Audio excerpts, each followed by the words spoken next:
Good morning. Welcome to this perfect summer Sunday morning. In spite of its perfection, it's probably a statement of the obvious to say that we are stressed out. We have communal agita in our country. A virtual digital stream flows into our lives 24/7 that brings a type of collapsing of time and space and distance and perspective in a kind of all-in-one digital nowness that sometimes overwhelms and overloads us. The American Psychological Association did a study a little over a year ago, and these were the results of their study. It said, and I quote the study, 63% of Americans said the future of our nation is a very significant source of stress in their lives, edging out money, work, and crime as the biggest worry that we have. It's the future of our nation. Secondly, the study showed that 59% said it was the lowest moment in our nation's history. Quote, a feeling that spans generations, including individuals who have lived through World War II and Vietnam, the Cuban Missile Crisis, the September 11 terrorist attacks, and high-profile shootings. The study went on to say that we, as a community of people, live in a constant primal mode of fight or flight, in a sort of constant state of readiness that ends up exhausting us mentally and physically and psychologically and spiritually. This chronic stress syndrome, as it's sometimes known, leads to our lives breaking down, whether or not it's physically or emotionally or spiritually. People report more a sense of being out of control. They report being helpless. They report being disempowered. They feel resigned to the way things are. Depression, anxiety, and suicide are all on the rise. And one day I had my phone in my hand and my feed shot across that said that the suicide rate in the United States is at its highest level since World War II. Not good. So, meet Elijah, who is the star of the first reading today. Elijah is completely stressed out. And this description I just gave about how we feel, to some degree, greatly fits the story of Elijah's life. He is very worried about his country, which is the country of, in his day, Israel, the 10 northern kingdoms. And he's particularly worried about the leadership of his country, and that is King Ahab and Queen Jezebel. And the presenting problem is that Jezebel's god Baal is infiltrated the leadership of the country, and that King Ahab and Queen Jezebel are worshiping the wrong god. And as a prophet of God, Elijah is sure that this will bring ruin. In addition, he's worried about his own life. His physical and mental and psychological resources are completely depleted, and he just wants to die.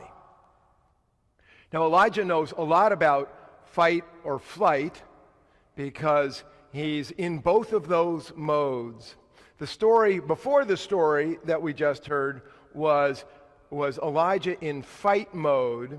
And the fight mode that Elijah was a part of was one of the great stories in the biblical tradition, which is he challenges the prophets of Baal to something of a sacrifice off, a burn off. In other words, they will sacrifice a lamb, and he will sacrifice a lamb, and they will each call upon their God to start the fire and incinerate the lamb.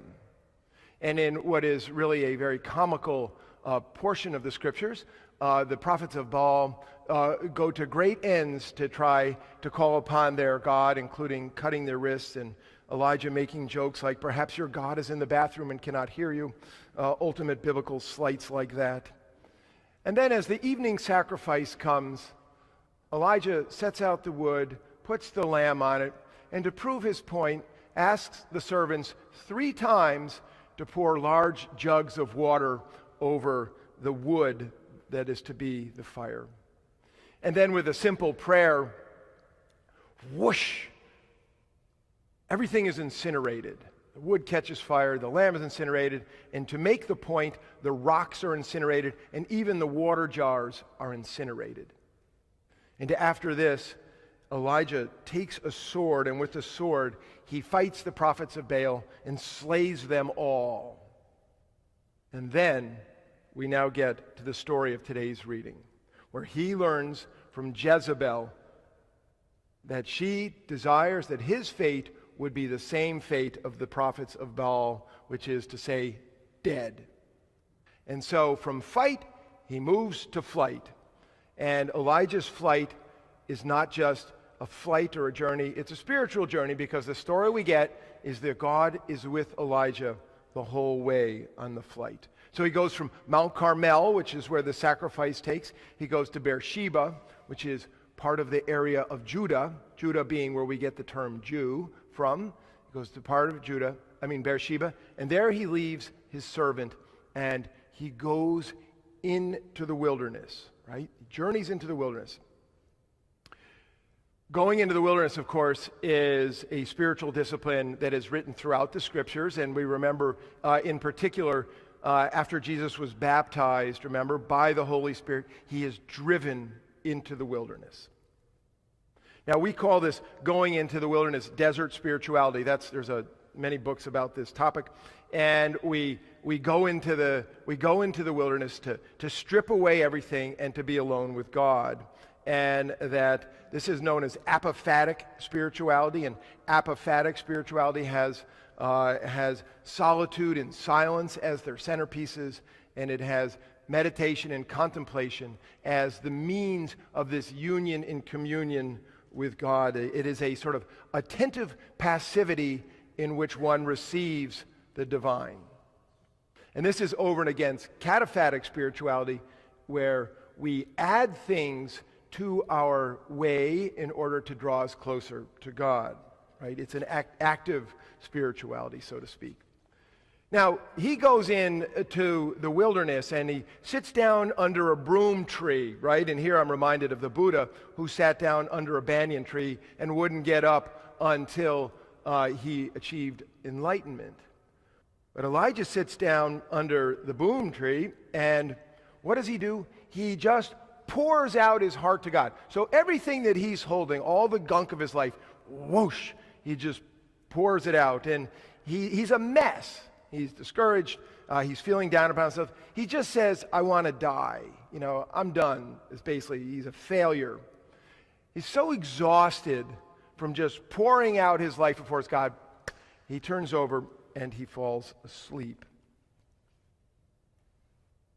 Now you notice that he sleeps deeply, but he's awakened by an angel and fed by an angel.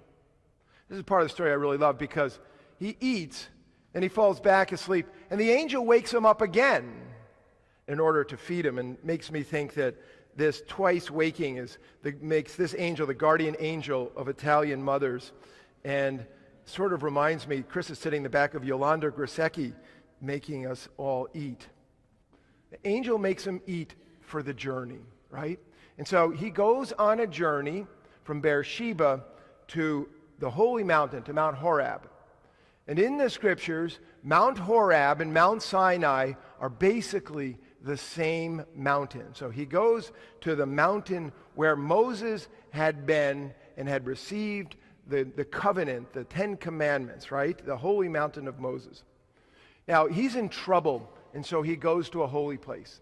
And I'll just say, in our world, that's what our parish church, the church building that we're sitting in now, is like. So over and over throughout the day, and actually throughout the night too, people come in these doors and they pray in the quietude of the church. And many of the people who find their way in our doors are people who are deeply, deeply troubled and need to draw closer to the healing balm of the holy. And so they come just to sit in a place that has been made holy by prayer. Now, when he is there, he goes into a cave, right? Remember, it says he goes into a cave. And caves are incredibly important to our spiritual tradition, right? The thing that we call Christian spirituality was greatly put together in caves, particularly the caves of the so-called desert fathers and mothers between 300 and 400, those who were driven out of their cities after the whole of the Roman Empire became Christian. They went out for a deeper, more live experience of God. They stayed in these caves, out of which comes eventually the monastic movement. But the cave is a very important spiritual motif, right? It's a motif of interior solitude for us. Orthodox Christians talk about the interior cave. That's part of the way they talk about prayer. And one goes to the interior cave so that a place of deep quietude, right? So the machinery and the machinations of our mind, which are just so full of noise, like static, all the time, quiet down, and we go inside to that deep place, and there, in that deep place, we find refreshment.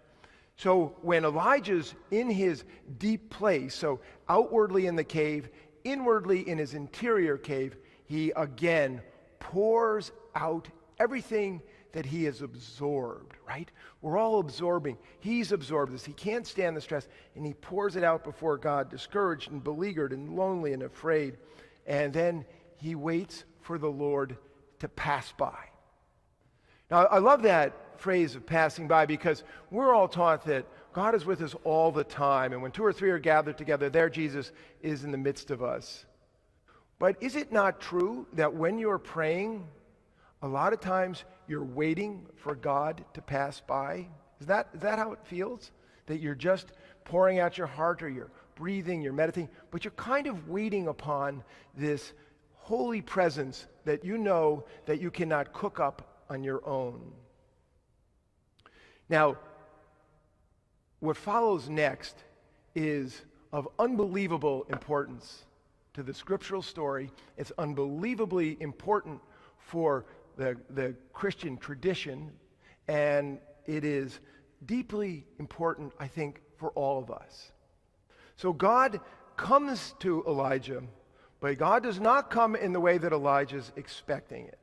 So theophany, which is the term we use for a manifestation of God, God does not come in the usual theophanies, right? It says God did not come in the wind, which was so powerful it could split the rocks of the mountain. And God did not come in the earthquake, and God did not come in the fire, right? God didn't come in all the noise. And here's the big thing.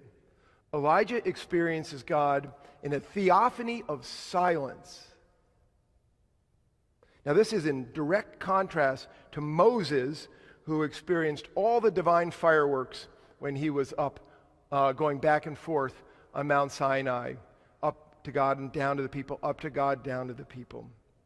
Now, this iconic moment of the theophany of silence is the very reason and very paradigm of contemplatives in the world today, right? Now, God comes in silence. So what's the nature of this silence? There are many, many kinds of silence. And in the biblical tradition, to a great part, silence is not a good thing. In the Hebrew scriptures, mostly when you hear silence, 12 times in 150 Psalms, it's not good. The silence of God is, how come you are not responding to me? So oftentimes, silence in the scriptures is about the absence of God. But in this case, silence is about the fullness of the presence of God. Completely opposite. Now, how are we to understand this theophany, this manifestation of God? And this is particularly important to us because here we get real data about a real God. Very hard to put into words. And to capture this theophany, there are 2 translations I want to share with you. Now, the first translation is the translation that most of us grew up with, okay? This is verse 12. Here it is, listen. And after the earthquake, a fire, but the Lord was not in the fire. And after the fire, a still small voice. A still small voice. When I was in seminary, there was a retranslation of the Bible. The New Revised Standard Version was being done. In fact, my third year, it came hot off the press, and they were handing it out in paperback form. Here's verse 12 in the New Revised Standard Version, which is what we use in our church, what the Episcopal Church, whole Episcopal Church uses. And after the earthquake, a fire, but the Lord was not in the fire, and after the fire, a sound of sheer silence. So instead of a still small voice, we now have the translation, a sound of sheer silence. So the Hebrew of this, and Allison is here and she can correct me if I'm wrong about this. The Hebrew of this is hard to translate in a way that gets it all in, right? So a sound of sheer silence. Okay, so whatever's happening with the sound of sheer silence, the sound of sheer silence is it's communicating something, right? Now, just like a still small voice, something happens in this silent moment where there is communications. Elijah knows that God is coming out of this, right? Then he goes to the mouth of the cave. But there is a paradox in both of the translations. So, a still small voice. So by definition, a voice cannot be still, right? So sound waves, which you're hearing, are movement. So there's a paradox, there's a communication, whatever it is experienced as still, but it's also experienced as some kind of communication. And how about this? The sound of sheer silence. So, is silence the absence of sound? This says it's the sound of sheer silence. So the paradox here is particularly important because almost every time that we get to trying to talk about how we experience God in the God's being in the rawest form, we end up with paradox, right?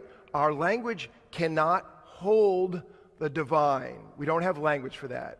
And so that the otherness of God, the holiness of God, impresses God's self on our spiritual senses, and then we describe it through language that is based in physical senses. And so this is a description of sound, the being of God described as sound. Now, it's particularly important for us because the whole story gives us something of a model and a mode, right? To understand our lives with God and to understand our desire. As the deer longs for the water brooks, so longs my soul for you, O God. My heart is restless until it rests in thee, O Lord. I mean, in other words, we hunger for this touch that Elijah receives. Like a scientist, like a spiritual scientist, this all gives us raw data too. So what does the raw data say? Well, the raw data shows that God is loving. So we don't get that in the reading as it was done. It was clipped this morning before it gets to the next 3 verses, where we then find that God's response to Elijah is very loving. He gives him loving God gives Elijah loving guidance that includes anoint this king, and oh, by the way, I'm going to give you an understudy named Elisha, and it's all going to be okay because Elisha's going to take the mantle, which you're exhausted from carrying or wearing. So, what are we to do with this? Remember, I started the homily with, we are stressed out people. We're stressed out people.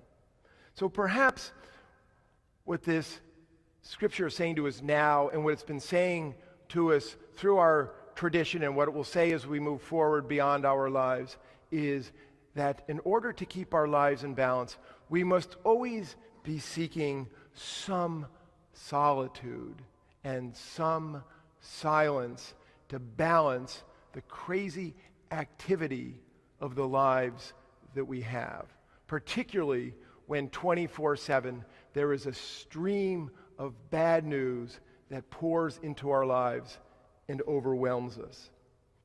So perhaps on this beautiful day, you may go home and sit under one of your trees. That's what he does. He sits under the broom tree.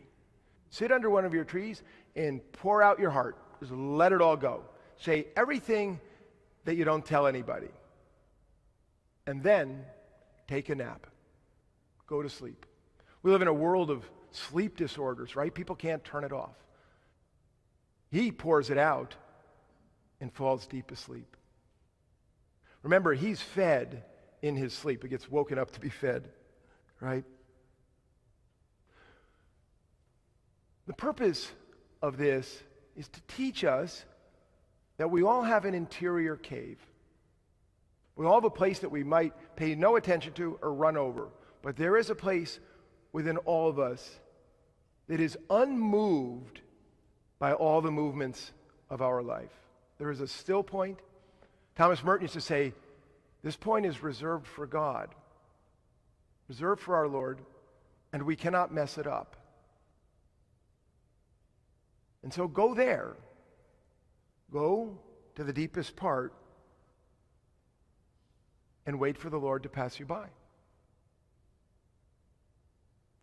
Because it is in deep rest and in deep quiet that we know that God is God and that we're not God. And there we receive the beauty of God's holiness, which is that which we hunger for, that which heals us, and it's that which empowers us, and it's that which guides us forward so that we can live fully in this life and in the next.